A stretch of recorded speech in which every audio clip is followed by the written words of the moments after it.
There's hundreds of variables in the screen room, which means there's hundreds of ways for you to screw up your screen. I'm here today at Ryonet discussing some of the most common screen room questions, and maybe we can help you out with some of those. What emulsion do I use? You have to know the ink system you're using, the equipment that you're using, the environment that you're working in. All of these factors are going to go back to which emulsion that you should use. You know, if you're using water-based inks, emulsion obviously needs to be water resistant. You know, if you're using an LED type of exposure unit, you want an emulsion that's going to match that output. You know, if you're working in a humid environment, you're going to want to use something that's humidity resistant. It really goes back to your shop to really hone in on the product that's perfect for you and your shop. Does the color of the emulsion affect your exposure times or affect your performance? Yes and no. Most of our products we will actually make in multiple colors. In most cases, color is just a preference. But I will say this, red emulsions tend to expose a little bit slower, but give better detail, just slightly, where blue emulsions will expose a little bit faster and can't hold as good as detail as a red emulsion. But for the most part, it's personal preference and being able to look through that screen when you're lining up your jobs. What lighting should I use for my darkroom? I've seen all over social media, people will say that you can use white lights or you can use LEDs, and LEDs don't expose your screens. There's some truth to that, but not the be-all, be-all. Your best case scenario is still using yellow UV safe lights that are gonna block your nanometer range down from 475 and below. If you're blocking the UV within that range, you're still being able to work with those products, but even under yellow perfect conditions, it is still affecting your screens. And that's the one thing that people don't really think about. They think, I'm working under these perfect conditions, I can leave a screen out under yellow lights indefinitely. That's not true. It just slows down that process so you can work with it. Working under white lights is going to affect your screens much faster. Usually when you're working under white lights that are using UV blocking, it's blocking the wrong wavelength and it will affect your screens even under those white lights. In our labs at Chromaline, we work under yellow safe lights. However, it's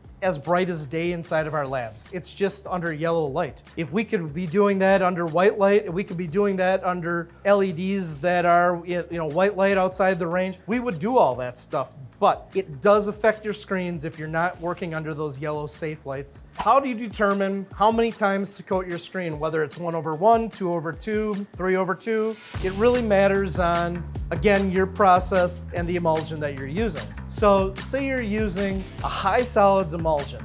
Emulsion manufacturers, when we talk about the solid content of your emulsion, what that is the solids that are suspended in water. So a high solids emulsion is something like 50% solids, which means half of that bucket is water. So when you coat your screen, half of what you put on that screen is going to evaporate away, and you're only left with 50% the solids. If you have an emulsion that is 20% solids, that means 80% of what you put on that screen evaporates away. So for me to say how you should coat your screens, it's going to go back to the emulsion that you're using and the mesh counts.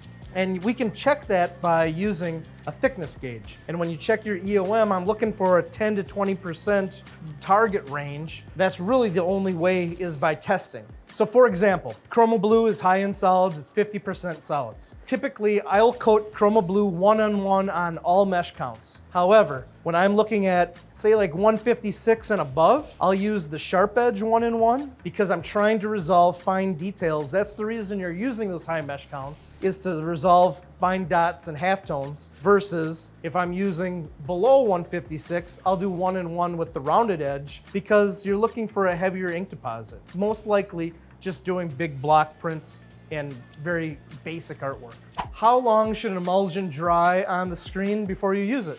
And the correct answer for that is when it's dry. Based on the humidity in your room, the temperature in that room, the airflow, it's all gonna be different. But when the emulsion is dry all the way through, that really is the only time to be able to use that emulsion. There's devices out there that you can use to check for dryness of your screen, like a moisture meter. You would just touch the screen and basically the dial will say if there's still moisture present. However, I kind of don't like using those because, again, now you're checking the surface of that emulsion, and in the inside of the screen, it's kind of like a tomato, right? You feel the outside of a tomato, it's dry. Put your finger in the middle of that tomato, it's wet. And that can definitely be the same for your screen if it's not been dried long enough. As a general rule of thumb, best case practice is coat today, use tomorrow. But if you're using a drying cabinet, your screen could be ready to go in 20 to 30 minutes, dependent on how thin or thick you coat that emulsion, the temperature, the airflow, and the humidity of the environment that you're drying that screen in. How long should I expose my screen?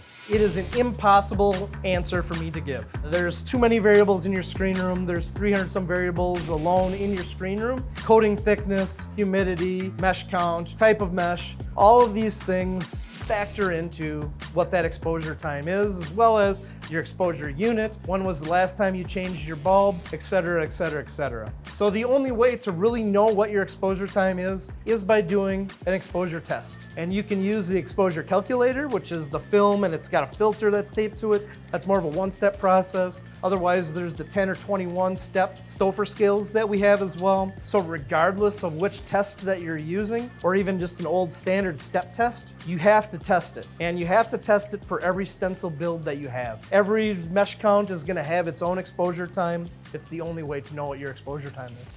You've coated it, the emulsion dried, but now you realized that you only coated it 1 and 1, where typically you're doing 2 and 2. You can go back to a screen that's already been dried and do a face coat. This will add thickness to your screen, and you can actually do screens like high density screens by continuing that process. Coating, letting it dry, go back, coat it, let it dry, coat it, let it dry, over and over and over, and you can build up a high density stencil by adding on to that. However, say you were coating your screens and you ran out of emulsion halfway through the screen and you realized you did a 2 and 2, however, half of the screen only got half of the coating. You can't fix that, because now when you go back and coat your stencil, it's still gonna be inconsistent. So it's gonna be thicker on one half and thinner on the other half. You'll never be able to get it the correct thickness again. So when should I go from manual coating screens to using an automatic coater? Honestly, I think when you start to work with automatic presses, you should be working with an automatic coater. The consistency in the screen room is the only way you're gonna have consistency on press. So you're investing in your screen room the same time as you're investing in your press floor. Both of those should grow together. It's called screen printing for a reason. The screen is important. If you don't have a properly coated screen, it doesn't matter how expensive your press is out on the press floor. You're never gonna be able to print perfect on press if you don't have a perfect stencil. And a perfect stencil starts with consistency, and that's the only way you can get it is with an automatic coater. CTS versus LTS. What are the pros and cons of each of those? I might be biased a little bit, but it's more than just that. It's the quality, cost to run it, the maintenance, everything on the LTS outweighs CTS.